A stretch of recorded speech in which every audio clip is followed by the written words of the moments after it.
अमीरी साहब आपसे पूछा है, बाज़ वक़्त रात के वक़्त इसहाल की तकलीफ़ शुरू हो जाती है और कैं का रुझान हो, पेट के निचले हिस्से में दर्द और तशन हो, तो इस वक़्त फ़ौरन क्या किया जाए? क्योंकि हर वक़्त हर किस्म की दवाई भी मुयस्सर नहीं होती।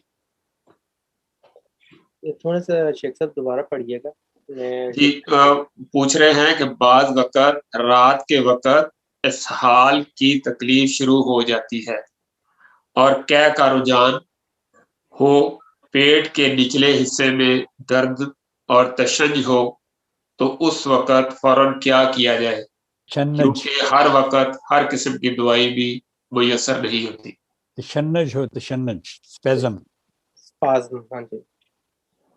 जी डॉक्टर तशन्नुज, ठीक। जज़ाकल्लाह डॉक्टर साहब। इसमें ये है कि रात को जब वो खाना खाते हैं, शायद वो लेट खाते हैं या कुछ ऐसा खाने के बाद खाते हैं जिससे से उनके मैदे में और जो आंतों में सूजन पैदा हो जाती है। जैसे डॉक्टर साहब ने फरमाया कि तशन्नुज पैदा हो जाती है। अगर वहाँ दवाइयाँ नहीं मिल रही और ना आप समझो तो घर में मेरी गुज़ारिश है कि हर घर में माचिस होनी चाहिए।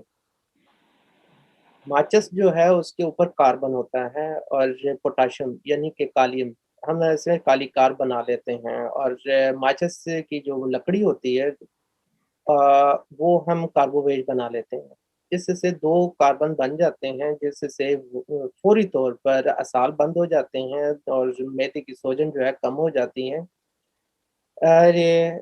ऐसे अगर लोगों को इस तरह की तकलीफ़ रहती है तो 10-12 माचिस की तीलियाँ को जलाकर 2 लीटर पानी में डाल लें या 1 लीटर पानी के अंदर डाल के रख लें। और जब अगर ज़रूरत नहीं पड़ रही तो हफ़्ते बाद वो तब्दील कर दें, हफ़्ते के बाद ये दवाई ख़राब हो जाती है। या महसूस हो जाती है, वरना अगर उनको कोई इसमें महसूस नहीं हो रहा तो ये पी भी जा सकती है।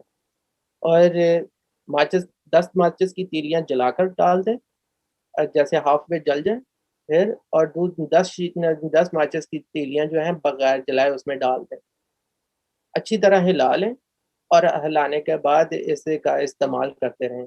और अगर ये सिर्फ़ ऐसा ही अक्सर होता है तो इसका दिन में सिर्फ़ यही पानी पिएँ, जो उनके अंदर से जो अंदर ज़ख्म बन जाते हैं या उनके ग्लैंड सूज जाते हैं या आंतें सूजती हैं, ये दोबारा नहीं होंगे।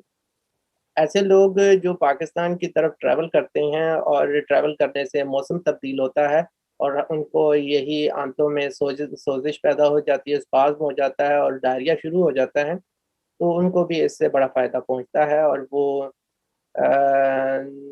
जो है इसके साथ हम शरबत काफ़ूर भी बता सकते हैं। अगर वो अपने पास शरबत काफ़ूर रखते हैं, तो खाने के आधे घंटे, 1 घंटे के बाद इसका इस्तेमाल करें तो ये उनसे भी ज़ख्म पूरे हो जाते हैं।